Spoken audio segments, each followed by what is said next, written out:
Hi, I'm Jeanette Roche. This is Bridge City News. Here are some of the top stories we've been following. The federal government expected to do away with quarantine requirements for fully vaccinated travelers. Plus, Jason Kenney is the least popular premier in the country, according to an Angus Reid poll. And a former worker on the Blood Tribe speaking up about a string of deaths that have plagued the reserve. Your nation, your province, your southern Alberta. From the heart of Lethbridge, it's Bridge City News. Thanks for joining us. Another potential candidate will be filing nomination papers to run for mayor of Lethbridge. City Councilor Blaine Higgin has confirmed with Bridge City News his intention to run. He will be making his official announcement Thursday morning at 10:30 at Honker's Pub and Eatery. A former employee of a Blood Tribe Wellness Center is speaking up over ongoing substance-related deaths that have plagued the reserve. BCN's Naveen Day visited the Blood Reserve and has the following story. Roger Prairie Chicken says that millions of dollars given to the Blood Tribe First Nation for detox beds and supports for those dealing with addictions are not being used for their intended purpose. He reports that in the last fiscal year, 184 Blood Tribe members have died. 57% of those deaths were alcohol-related, and more than half of the remaining were prescription-related. Prairie Chicken organized a rally on Wednesday afternoon to give his community a chance to be heard. Our concerns as to the reality of the existence, not from the top part of what is given to you guys on false reports, but the reality of what's going on here in this level of the grassroots people. They said that they were going to help out with housing, with the addictions, and have programs, life skill programs. I don't see that happening on our reserve. We are losing too many people. Half of the time I'm sitting at home, we see our neighbor drive by with his backhoe. He's the one that goes and digs up the grave. We don't even know half of the time whose funeral it is. We are having funerals every day, it seems like. My daughter never grew up around drugs or alcohol. We always worked with the community with prevention of family violence. And she was really upset at herself about being an addict. And I told her it's okay, we can get through this. She said she was going to go on methadone and whatnot, but she was going to try. 2 days later, I find her in my basement with the paramedics working on her. I brought her home thinking she was going to be okay, but that wasn't the case. Another concern raised by community members alleges that clients of the Bringing the Spirit Home Detox Center were being sold drugs by some of the staff members. These young people tell me that they go in a detox and they're able to purchase drugs in there from some employees. Now, I have a niece that's in there right now.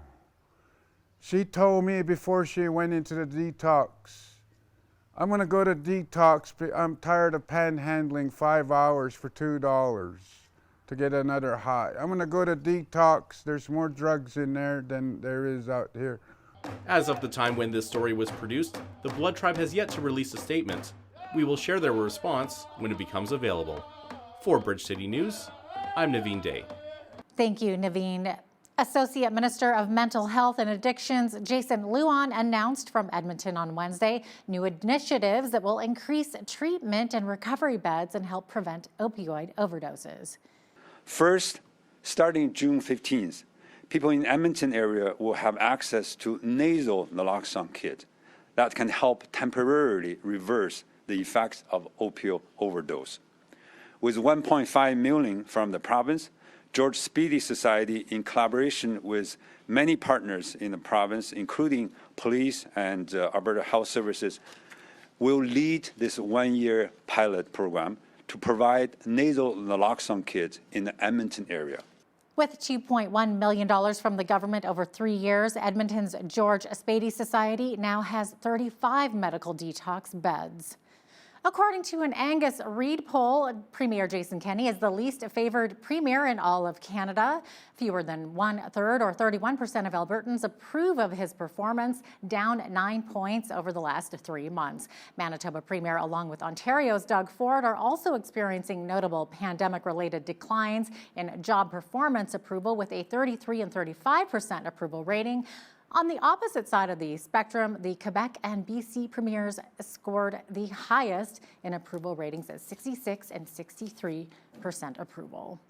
Premier Jason Kenney announced on Monday that he will introduce a motion in the legislature for a referendum question asking Albertans if equalization payments should be removed from Canada's Constitution. A political science professor from the University of Lethbridge says people from across the country have agreed that the current fiscal referendum is not designed for the way that Canada is today. Best case scenario coming out of the referendum would be that Premier Kenney can persuade other provinces and the federal government to review the fiscal stabilization formula, whereby the federal government can adjust its grants to provinces who face a major shortfall in revenues due to an economic decline that is greater than the provincial average. The best we can hope for is to get a fairer deal for those times when oil prices go through the floor. If the motion is passed, it will be added to a provincial-wide referendum ballot on October the 18th during the municipal and Senate elections. Up until Tuesday, the province saw 6 straight days with fewer than 300 new COVID cases. That changed Wednesday. In the past 24 hours, the province has seen an increase of 313 COVID cases, bringing the total of active cases to 4,204. 329 people with the virus are in hospital, and 83 of those are in ICU. There have been 2,256 deaths to date, but over 3 million Albertans have been vaccinated with their first dose. Alberta is poised to enter the second stage of the reopening program tomorrow. The changes will include relaxed restrictions on outdoor gatherings, sports, and post-secondary institutions, as well as gyms and movie theaters. The federal government is expected to do away with quarantine requirements for fully vaccinated Canadian travelers returning home. A federal source familiar with the policy says Canadian travelers who have had both doses of the vaccine will no longer need to spend 2 weeks in quarantine upon arriving home. They will also be able to forego the required 3-day quarantine in a government-authorized hotel upon arriving in the country. The change will go into effect in early July. The federal government says it will receive 7 million doses of Moderna's COVID vaccine by the end of June. Procurement Minister Anita Anand made the announcement at a virtual news conference this afternoon. She says by the end of July, Canada will have received at least 55 million doses of the vaccine. With millions more doses arriving prior to the end of June and into the summer months, based on confirmed deliveries alone, Canada is set to receive at least 55 million doses by the end of July. To be clear, that is the minimum number of doses that we anticipate receiving in that time frame. Statistics Canada released a report last week outlining job losses throughout May. 68,000 jobs were reported lost in the month, with almost all of the losses coming from part-time work. The Chief Executive Officer for Economic Development Lethbridge, Trevor Lewington, says our city's unemployment rate improved last month. So we went from 7.3% unemployment in April down to 6.8% in May. So that's the good news. If we look at it on a year-over-year basis, we've improved almost 2%. So we went from 8.5% unemployment in May of last year down to 6.8%. So that's a great improvement. The challenge we have in this particular month, it was actually due to the workforce getting smaller. So something called the participation rate actually went down. And that means 500 less people were looking for work or employed in Lethbridge. So even though the unemployment rate got better, it's because people stopped looking for work as opposed to more jobs. The number of Canadians working from home stayed at just over 5 million last month. With the above seasonal temperatures southern Alberta saw last week, the snow in the Rocky Mountains has begun to melt. The increased water is causing the Oldman River to flow at a faster rate than normal, and this could be dangerous for people floating, swimming, and kayaking. The Lethbridge Fire Department is reminding residents to plan ahead and take safety precautions before entering the water. We like to see people wearing PFDs, no alcohol, take footwear with them just in case their flotation device springs a leak and they gotta go walking through the wilderness to find a path. Give their flotation a good inspection before they go float. Make sure that it is a sound device that's going to hold air. And another important thing is file a float plan with somebody. Let them know where you're going to put in, where you're going to be taken out, and how long you expect that trip to take. Last week, Lethbridge Police Service recovered 2 plastic rafts that were deflated. Pine adds that people need to remove everything from the water when leaving. When getting outside to enjoy the fresh air, be aware of rattlesnakes that call the coulees home. Rattlesnakes are commonly spotted along the west side of the Oldman River. An ecological consultant with the City of Lethbridge says there are 3 peak times when snakes are most likely to be encountered, with the first peak ending last week. The next one comes kind of mid-summer, July, late July, when the snakes are mating. The guys kind of get dumb and are just chasing the scent of the female snakes, and so they tend to bump into more people at that time. And then of course when they return into the dens, August into early September. If you're taking your dog along those paths, or yourself, your children, you should expect to encounter a rattlesnake. Your chances are you're not going to, but you should expect to. That way you'll be on guard and be safer. If you see a snake, keep your distance, and if it's not close to the coulees, you can call the rattlesnake hotline at 403-332-6906 to have it safely relocated. Starting a GoFundMe can be just the push a nonprofit needs during the pandemic. The Lethbridge Legion started one to help raise funds for a leaky roof on the building. The funds were met and the nonprofit was able to build the new roof with no issues. Micah Quinn has the details. The past president of the General Stewart branch, Kent Perry, says the Legion received just over $15,000 from the GoFundMe and private donations from members of the community to repair the lower roof of the building. But pretty close to our $20,000. Now we needed 40, but we thought that 15, we were 20,000. We thought if we could get anywhere near that, we were doing a good job. Perry says there's always a notion of how the Legion is perceived by the community. And you go through different ideas and how to get that information out there. But this was a very good one for us. You know, the response by the community and our members. The Poppy Chair for the General Stewart branch, Tom McElhinney, says the GoFundMe was all about the non-charitable aspect of the Legion, whereas the Poppy Fund raises money to help veterans. To support them and their families whenever they make the adjustment into civilian life. So although people would look at the Legion and say, well, I give money to the Poppy every year, they're bound to have money. Perhaps we do, but we cannot use it for repairs. We can't use it for anything else, specifically for that. And so it's important for individuals, whenever they were making a contribution to GoFundMe, to realize that this was a different part of the organization. It was for infrastructure. McElhinney says the Legion provides a place for veterans to talk to people who understand what they're going through, and a fully functioning roof allows the organization to continue that work. For Bridge City News, I'm Micah Quinn. Thank you, Micah. Baseball fans in Lethbridge can expect to see a live game in just over a week. The Lethbridge Bulls have announced their home opener is set to be on June 18th, with 1/3 of capacity being open to fans, allowing for social distancing. Current COVID-19 protocols will still be in place. A spokesperson with the Bulls encourages fans to come out this season and watch the first all-Canadian team to hit the field. A fun team to watch. We've got some local talent on the team through Prairie Baseball Academy and graduates of Lethbridge American Legion, and some returnees from past Bulls teams that are in college, and some new Canadians that are excited to show their wares here in Lethbridge. Tickets for this season are being sold digitally at lethbridgebulls.ca. A release date has not yet been announced.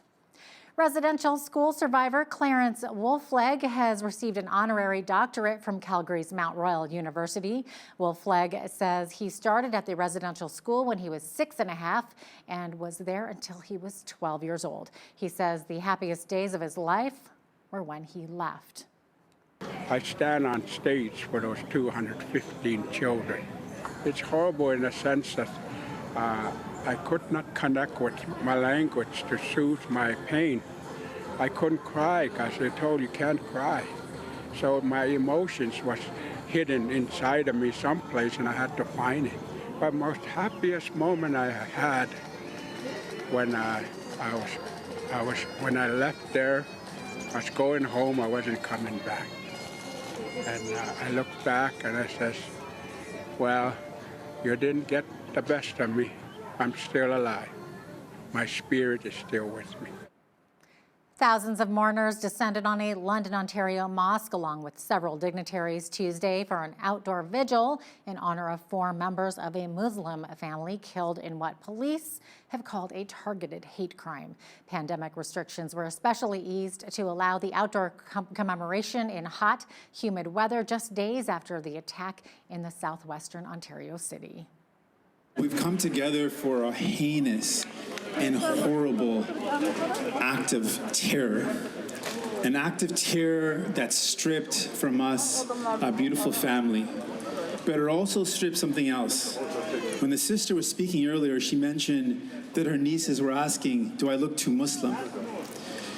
We have children that are worried that they might look too Muslim if they wear a hijab. This act of terror was committed with the purpose of driving fear into the hearts of the Muslim community.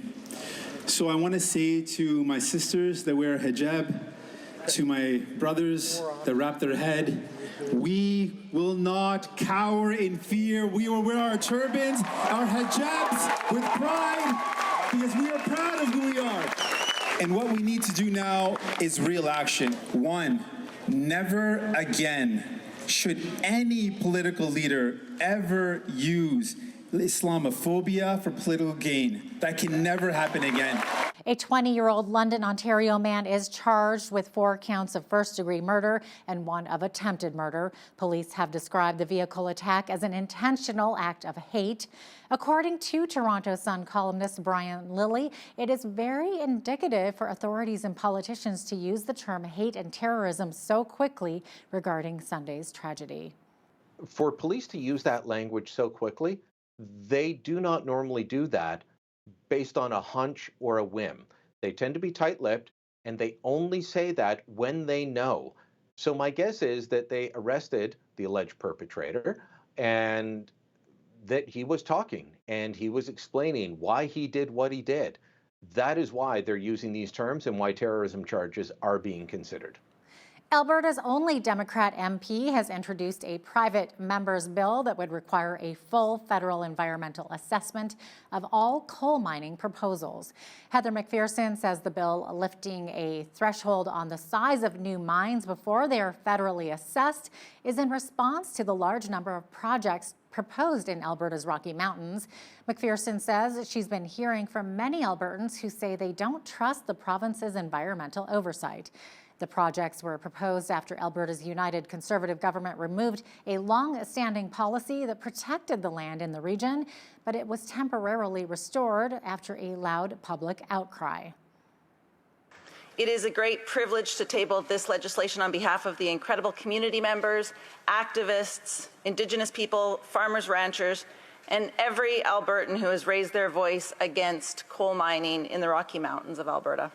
These mines will damage ecosystems, pollute rivers and streams, and destroy our beloved mountains forever. Coal mining is an industry from our past. Coal mining is not our future, Madam Speaker. We may not have gotten as much rain as expected today, but more is expected tonight, along with a severe thunderstorm watch. We'll take a quick look at weather right after the break. Stay with us. We have a severe thunderstorm watch in effect for this evening with 40 kilometer per hour wind gusts and fog developing throughout the evening. Into tomorrow, that rain is going to continue with 30% chance of showers tomorrow. Periods of rain throughout the day. We could have a risk of a thunderstorm as well. High of 14 tomorrow, and those winds we're looking at 30 to 40 kilometers per hour, 30 to 50 that is.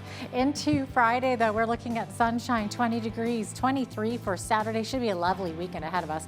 28 on a Sunday. Monday 31 with a chance of rain, and then back to 30 on Tuesday with lovely sunshine. So after tomorrow should be a pretty lovely week. High average for this time of year, 22 degrees. Our average low is 8 degrees.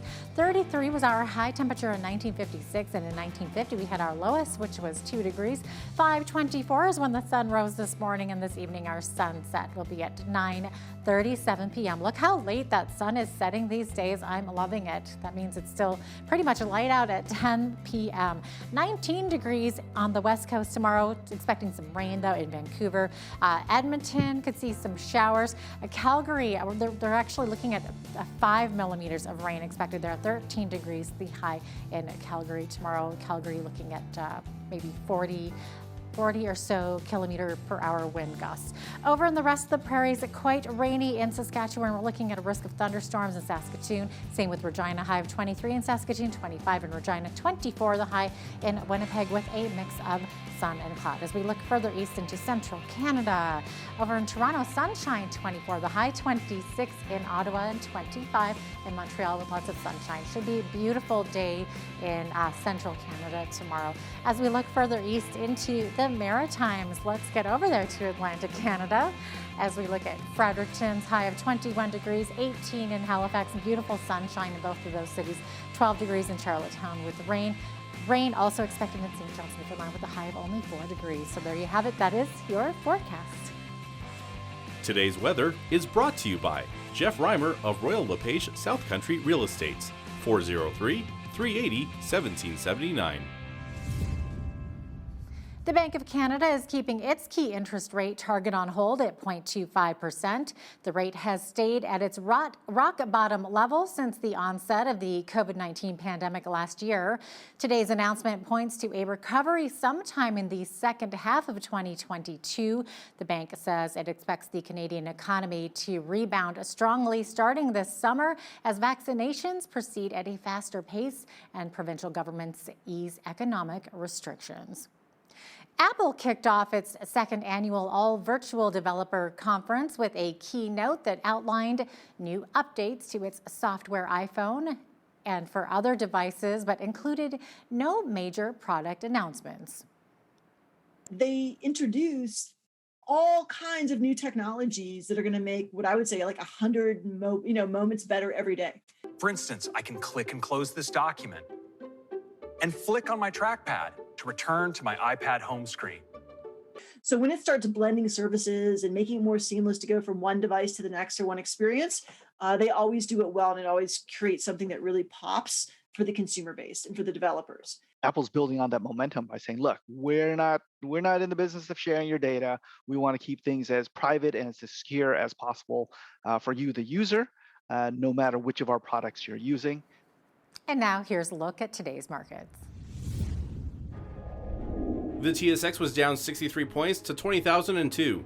The Dow was down 152.68 to 34,447. The S&P 500 was down 771 to 4,220. The Nasdaq was down 13 points to 13,912. West Texas Intermediate Oil was down 9 cents to 69.96 US per barrel. Natural gas was even at 3.13 US. Gold was up 3 cents to 18.88 US an ounce. Silver was even at 27.77 US an ounce. Wheat is at $342 per metric ton. Barley is at $350. Canola is at $754. Corn is at $412 per metric ton. Live cattle were up 68 cents to $117.40. Feeder cattle were down 98 cents to $148.28. Lean hogs were up $1.25 to $121.95. And the Canadian dollar was down slightly to 82.57 US.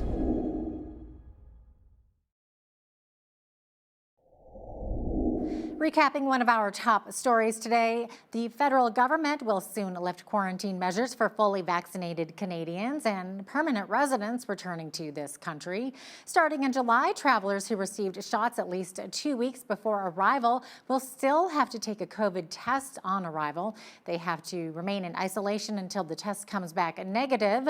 Health Minister Patty Hajdu says the government will be watching very carefully in case counts change and vaccination rates rise. Coming up after the break, the London, Ontario attack has Prime Minister Justin Trudeau calling out hate and is urging Canadians to unite together. But when Trudeau was asked about Bill 21, the bill banning people from wearing religious symbols at jobs in the public service, he appears to have taken a different tone. Up next, Brian Lilly weighs in. Stay with us. The country is in shock after a horrific event that many are calling a terrorist attack in London, Ontario. An outpouring of grief and words from politicians after 4 members of the same family were killed by a 20-year-old man driving a pickup truck ran them down. Here to discuss this and other important stories from around the country is Toronto Sun columnist Brian Lilly. Brian, thanks for joining us once again today. And what do you know about the family and what are political leaders saying about them? We're starting to learn little bits about the family, including that the father who was run down in this attack was a physiotherapist who worked at a nursing home, someone that was described in the most glowing terms of looking after the elderly residents. We know that the man accused in the attack is a 20-year-old who is being described as someone who carried out the attack based on the worst hate. And this is what is so shocking to so many people, that a 9-year-old boy, the only one left living after this attack, doesn't yet know or did not know, he likely does at this point, that his mother, father, grandmother, all killed just while they're out for a walk. I mean, think about how many times each of us has done that during this pandemic, where at times that was all that we were allowed to do. Go out for a walk, enjoy the fresh air, and someone runs you down, someone who doesn't know you runs you down because of your faith. In this case, it was a Muslim family. Put that on your own family for being run down for who you are, for what you believe, for what church, mosque, synagogue you go to. It's a horrific idea that I think is shocking and should be shocking to everyone in Canada. Oh, absolutely it should. It's incredibly sad. And I think police are actually saying that the attacker was known to the family. Those details are a little unclear at this point. Do you know anything? No, not at this point. The last I heard was that they didn't know him, that this was, he just ran them down based on how they looked. But we're going to be finding out more details about both the family that was attacked and the person behind the attack. I mean, this is someone that police were able to find within, it was less than half an hour, I believe, after the attack on Sunday night. So this attack happened Sunday night. The whole nation started to learn about it on Monday morning. By Monday afternoon, police were calling it a terrorist attack. They said that this was based on the family's religion. That would qualify. And for police to use that language, just so that people know, as someone that has covered police across multiple provinces in most major cities of this country, for police to use that language so quickly, they do not normally do that based on a hunch or a whim. They tend to be tight-lipped, and they only say that when they know. So my guess is that they arrested the alleged perpetrator and that he was talking and he was explaining why he did what he did. That is why they're using these terms and why terrorism charges are being considered. It's unbelievable. Now, this has Prime Minister Justin Trudeau urging Canadians to unite together, and it had him calling out hate. But when Trudeau was asked about Bill 21, the bill banning people from wearing religious symbols at jobs in the public service, he appears to have taken a different tone. Yeah, this is a very controversial bill from Quebec that says if you're in the public service, now, if you're already in the public service at the time that the bill passed, which was coming up close to 2 years now, then you're exempt from this.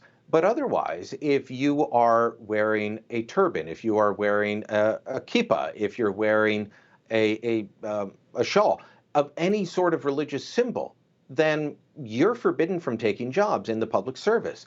It mandates not having face coverings. And some people might say this is great, but we're talking about religious freedom. And I've always been of the opinion that the government that can tell you what you can and can't wear based on your religion is the government that can tell you what you can and can't believe.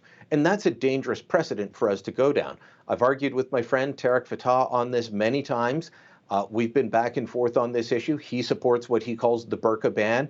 I don't. Whether I love the idea of everyone wearing a burqa or don't doesn't matter. I really don't like the idea of government doing it. So when Justin Trudeau was asked, because he was calling out people that might perpetuate or push for ideas that would lead to hate, he was asked specifically about Bill 21, and do you agree with the experts that say this helps in what you're now denouncing? He said no. He has an odd relationship with this bill, but so do all of the federal leaders, even Jagmeet Singh, who wears a turban, because they're all afraid of losing votes in Quebec. It's a very powerful voting bloc. This bill is very popular in Quebec, and while the Prime Minister has said some things against it, he's also very careful and very measured.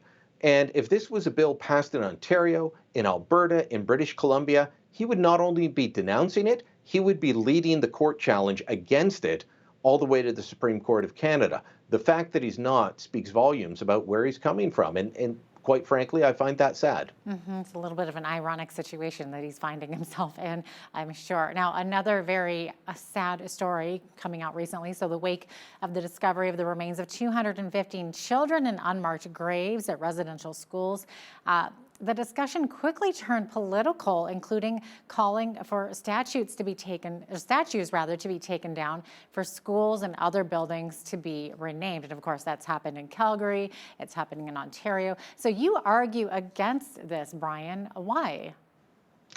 For a number of reasons, including the fact that, look, Jeanette, this is not going to improve the living conditions of a single person on a First Nations reserve or community anywhere in Canada. This will not get rid of the boil water advisories. This will not deal with the issues of poverty. What we should be focused on is fixing what does ail the First Nations communities in Canada. They should be full citizens in this country. They should have access to the same systems as those that live around them. Now, I'm not saying that someone that lives in a remote community in northern Alberta is going to necessarily have the access to the same services that I do living in downtown Toronto. They're two very different things, but they should be equal with their neighbors in terms of what they have access to. And in too many cases, that's not the situation that we're living in. But this idea that we take the anger, the righteous anger, the understandable anger of these 215 unmarked graves being discovered, and we will find more at other residential schools, that we take that anger and instead of saying, let's fix the relationship, we say, let's take down that statue, let's rename that building. Well, is it just for Egerton Ryerson, who was an Ontario politician and education activist who, yes, was someone who helped bring about the residential school system, but also advocated for free education for everyone? He is seen as the father of the education system in Ontario and for much of Canada from the ideas he laid down. As I put in a column in the Toronto Sun, our leaders at times have been angels, but they've also been devils, and we need to acknowledge both. They're not perfect, they're humans, they're fallen, and we need to acknowledge that. But are we just going after Egerton Ryerson and Sir John A. Macdonald, or are we going after every prime minister that oversaw the residential school system? Because that would be everyone up until Jean Chrétien. The last residential school opened in 1976, the very year I started kindergarten. 1976. Pierre Elliott Trudeau opened 7 residential schools. Do we rename the mountain that's named after him, the airport, the countless schools?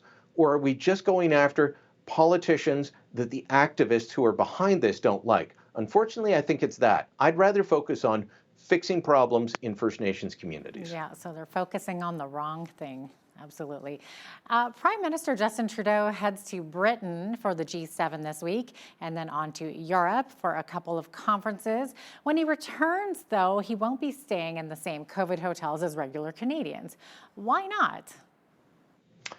They're not good enough for him, it seems. Every other Canadian that flies into the country, and it doesn't matter where you're going, you will fly into one of 4 international airports. You will fly into Vancouver, Calgary, Toronto, or Montreal. And you could be going on to another part of the country. You could be going on to, the Lethbridge. You could be going on to northern Quebec, northern Ontario. You could be going on to Saskatoon. It doesn't matter. You have to stay in a hotel next to one of these places. Well, of course, the Prime Minister flies private. That's understandable. We all get that.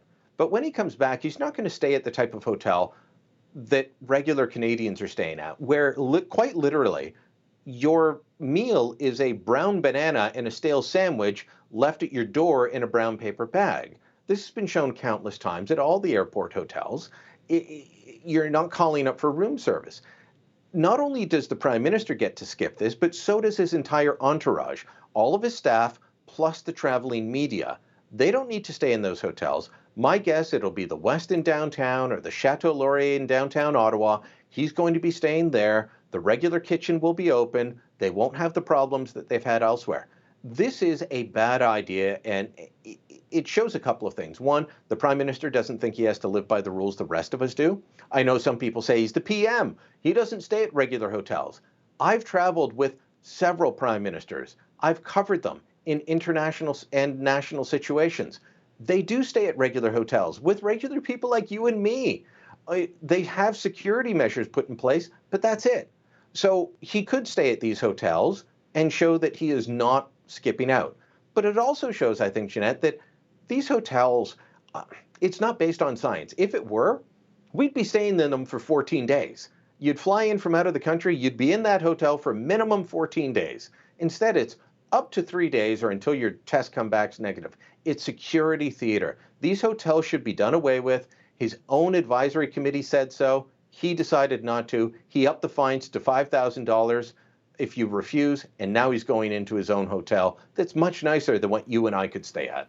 Unbelievable. And of course, speaking of the border, the Canada-U.S. border remains closed to car traffic. And as you mentioned, Canadians can fly to the U.S. and back in those certain airports. But the federal government will soon have new rules, according to reports, to allow the Montreal Canadiens to keep playing at home as long as they remain in the Stanley Cup finals. So do you think that this is special treatment then, Brian?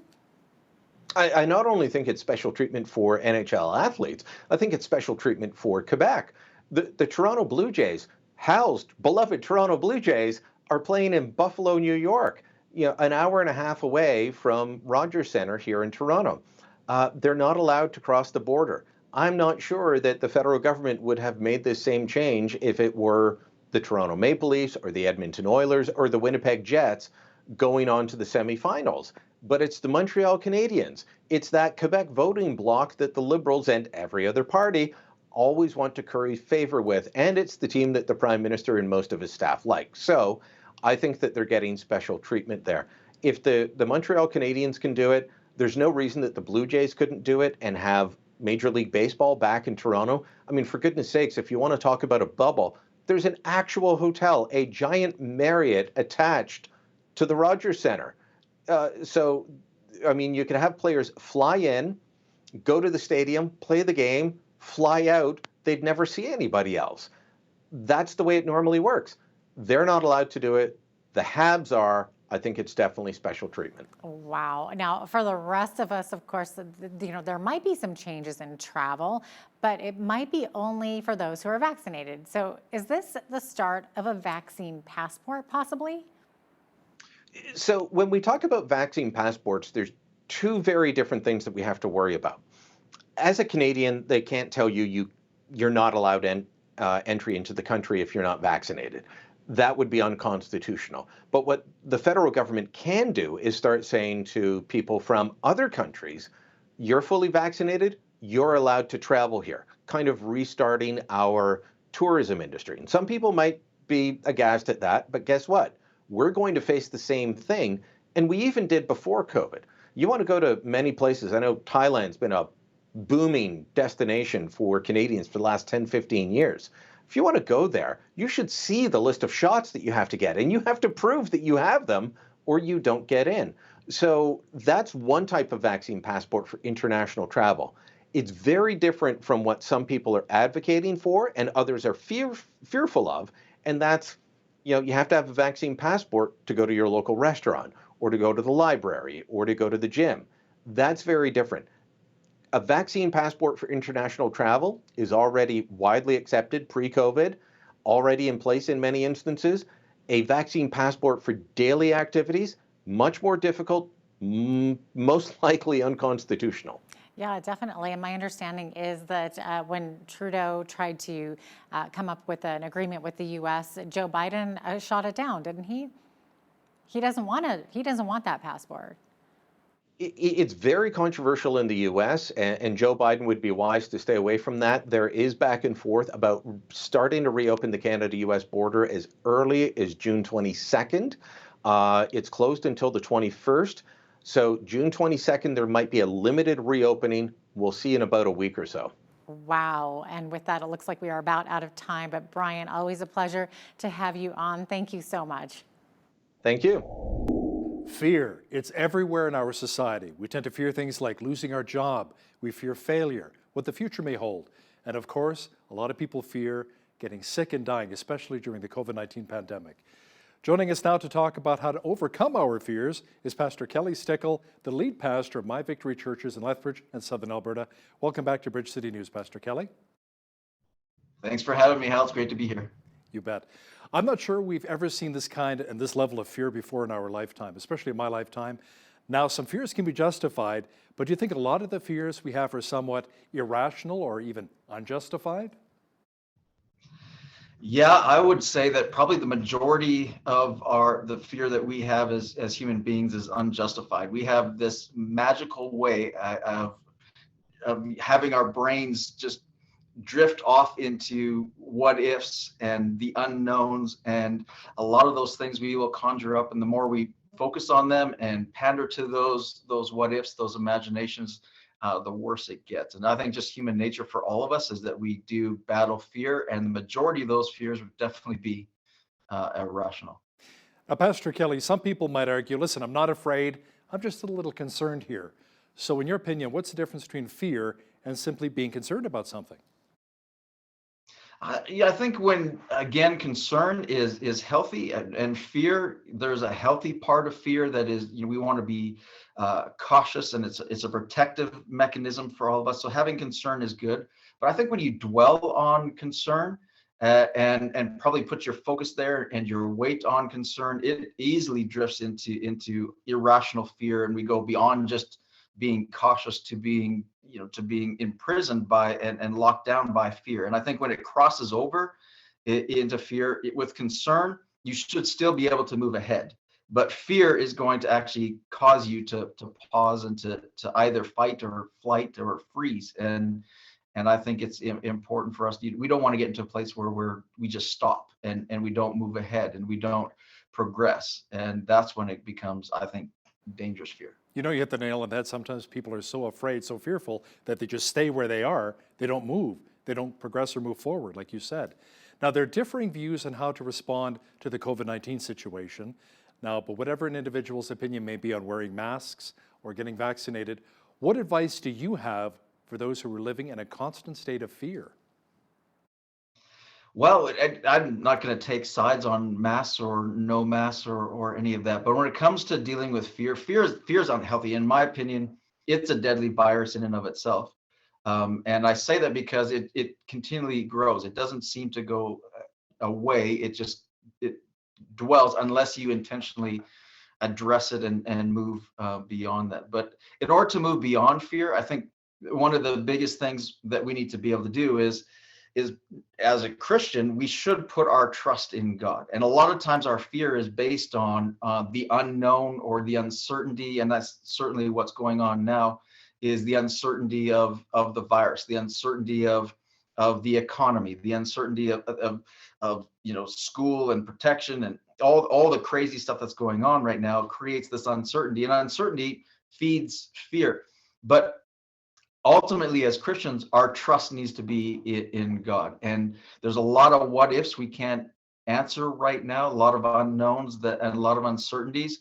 But ultimately, God has not left the throne. God has nothing's outside of his control. And ultimately, to overcome our fear, it's looking to him and saying, okay, I trust you, and what that you are still in control. Do we tend to believe our circumstances more than believing in what God has truly promised for our lives? Absolutely. It's I think just human nature for all of us, that we will focus on our circumstance, because our circumstance, let's just be real, that's what's tangible right in front of us. That's what we see, touch, sense. And that's, right there. And so because it's so prevalent in our lives and so right there, when you're going through a disease, you feel the pain. Well, that's a circumstance. You feel that. So to say, I'm feeling pain, can I still have faith in God? Yes, but you actually have to take your mind and saying, I'm going to look beyond what I see, feel, sense, and I've got to still trust that and lean on God and trust him. So Pastor Kelly, why do you think so many people fear death? And how can we get to the point of faith that we trust God so much that we're okay with the prospect of dying? Well, as believers, I mean, Paul addressed this multiple times in the Bible, and he was addressing a church that was facing threats of death every single day just for being believers. And so it's a very real fear. And I think the reason why we fear death is because it's the great unknown. It's we just don't know, and certainly our minds can play tricks on us because we don't know. We've never been there. What's going to happen, and how's it going to happen? And we all have our speculations. But what Paul said, to the believers, and what the writer of Hebrews said as well, is that especially the writer of Hebrews said that this hope is an anchor for our soul. The hope that he was referring to is the resurrection of Jesus, and the fact that because of the resurrection of Jesus, that means that there is eternal life for us. And a lot of times, the death and the fear of death, we have to go past the unknowns to get to what we do know. Well, Jesus did, as believers, we believe Jesus did rise again from the dead. And because of that, it's not there's different definitions of hope. And hope can be wishful thinking, or hope can be absolute certainty. And when we lean into the resurrection of Jesus, we have absolute certainty that our eternities are sealed, and we need to sometimes place our mind there and go, no, that I know where I'm going. Amen. When I die, and that erases that fear. So what are the consequences of living in fear? And how does this impact the way we live our daily lives, outside of maybe getting an ulcer, having to deal with that, and having to deal with high blood pressure? Well, funny story that you bring up high blood pressure, because I'll just be a little bit vulnerable here. I came to we talked about fear being irrational, and I had, for the longest time, my mom about 12 years ago passed away from a battle with cancer. And when you watch someone so close to you die, cancer is a terrible disease. It's a merciless disease, and it's tragic to someone to pass away from, but what it does to the body and all the rest of it. Well, that I didn't realize, after mourning her, I didn't realize that it created this fear inside of me of cancer and of that. And so I had this fear of doctors. And a couple of years ago, I went to the doctor, and the doctor says to me, he says, you've got crazy high blood pressure, and alarmingly so. We're gonna have to get you on medication like right away. And he sent me home with this blood pressure machine. I was like, man, I felt healthy. I've work out all the time. I eat properly. Like, I was like, what is the problem? And it's funny, I took the blood pressure machine home and plugged it in, and my blood pressure was, be like at the very healthiest level that it possibly could be all throughout the week. And so I brought her back into the doctor, and the doctor, he's like, you know what the problem is? He said, Kelly, he says, this machine, he says, the problem is you're afraid of me. And I went, what? And he said, when you walked into here, your heart rate ran up, your blood pressure, to the place where it increased your blood pressure to an unhealthy level. And I was like, what are you talking about? And it kind of hit me right in the face. And I walked out, I was like, why am I afraid? Well, I was afraid of going to the doctor, talk about irrational fear. I was afraid of going to the doctor because of him diagnosing and saying, well, you have cancer. Well, the funny thing is the doctor's not the enemy. He's not the one that gives you the cancer. He's the one that actually is going to, if you do have cancer, he's the one that you need to help you kind of walk through the whole process and to save you from all that thing. But this irrational fear came into my heart that it does affect your health. It affects your mind. It affects your relationships. It affects your ability to move forward. Your greatest potential is going to be held back because you can get trapped in fear. And so fear is deadly. I think it's the great captivator, and I'm really quite concerned. Interesting choice of words, I think, but I'm really quite concerned because in our society, I think fear is so prevalent today, more so that it's creating craziness in our world, irrational behavior, irrational conversations, tensions like we've never seen before. And it's just, we look and go, the world's going crazy. And I think the root of that is fear. You know what I've noticed as well, Pastor Kelly, that even kids are becoming more fearful of the future. You know, many are believing the mainstream media playing a lot into people's fears. Will my grandparents die from the coronavirus? Will the world end because of climate change? Any thoughts on how to instill hope and faith in our younger generation? It's funny you'd ask that. I just heard today that they just did a survey in the US, and they discovered that the people that are most vulnerable and should be the most afraid of the virus are the ones that are least afraid. And in fact, the study showed that the older you are, the more resilient you are, and the less fearful you are in these circumstances. And that really, this virus and the lockdowns and the media and all the rest of feeding this is feeding a lot of fear into our young people. And I think that's dangerous. And they said one of the things, and they're pressing into why the older generation is less fearful than the younger generation. What's the tension here? But I think as we age, we go through things and going, I made it through that. I survived that. This is not going to be a problem. I've made it through this trial. I can do that. And so sometimes we can have, just through the act of courage and going through a process, we will learn and we become more bold and saying, yeah, I can survive that. I can survive this. And I think for young people, a lot of it is, the fear is just lack of experience or just naiveness as to, is this big, and realizing, I think you realize, like I realize, that, the media is getting paid by fear. They get more hits if they can create more sensational headlines and more fear. That companies will actually sell and make more money based on fear. They'll drive this fear of you not having that, and they know that it makes money, so fear sells.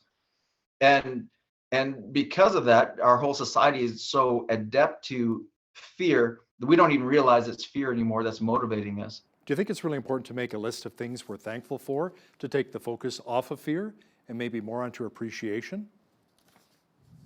Yeah, again, it becomes what you focus on. So if you focus on what you don't have, you're going to be susceptible to fear. If you focus on missing out, you're going to be susceptible to fear. So Paul said it in Philippians, right? He says, do not be anxious about anything, but in every situation by prayer and petition. So he said, okay, present every situation to God and saying, okay, I trust you. That's number one. But then he says, with thanksgiving, present your request to God. And it's so important that he said with thanksgiving, because why is that? Well, thanksgiving shifts your focus to what I do have, the strength I have, the things that are good, the things that I'm thankful for. And that shift of focus, I think, gives us the courage to be able to move ahead. Some recent stats we dug up from Statistics Canada also talks about the fact that less and less couples are getting married these days. Apparently, one of the main reasons given was the fear of getting divorced. Your thoughts? Yeah, again, it's what you focus on. So we have this what if scenario in our head all the time and going, well, what if it doesn't work out? Well, that's a crazy thing. Like, what if it does? Like, what you're missing out if you don't move ahead. So like, you're afraid of missing out, so you don't move at all. And that's how fear works. It's just completely irrational. And I think the fear of commitment, and a lot of that is driven by, and a lot of our fears are driven by past pains. So these young people who have seen a divorce or lived through a divorce as a child, saying, I don't want that, and that past pain is now feeding this fear ahead, instead of saying, hey, I saw that mistake, I can learn from that mistake. and I saw what didn't work, and I'm going to apply this so that it will work, is again, what you focus on, you're going to give power to. So Pastor Kelly, any final advice for viewers who are struggling with fear today? Yes, absolutely. I think the greatest advice that we can do, this is what's worked for me, and this is actually my whole story about going to the doctor. This is kind of how I got myself out of that fear. Is a lot of times fear is fed by the what ifs. So what if I get cancer? And so my advice to people is, identify the what ifs and replace it with God is. So what if I get cancer? Well, God is my healer. Well, what if I lose my job? Well, God is my provider.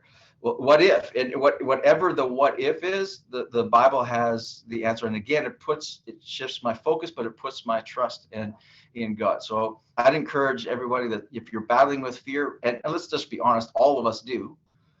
This is not something that anyone's exempt from. But when we battle with fear, just replace your what if with God is. I love that. He's our comforter and our provider. Kelly Stickel, the lead pastor of My Victory Churches in Lethbridge and Southern Alberta, thanks for your time today. Thanks so much, Hal. This has been great. You too. On behalf of all of us here at Bridge City News, I'm Hal Roberts. God bless and thanks for watching.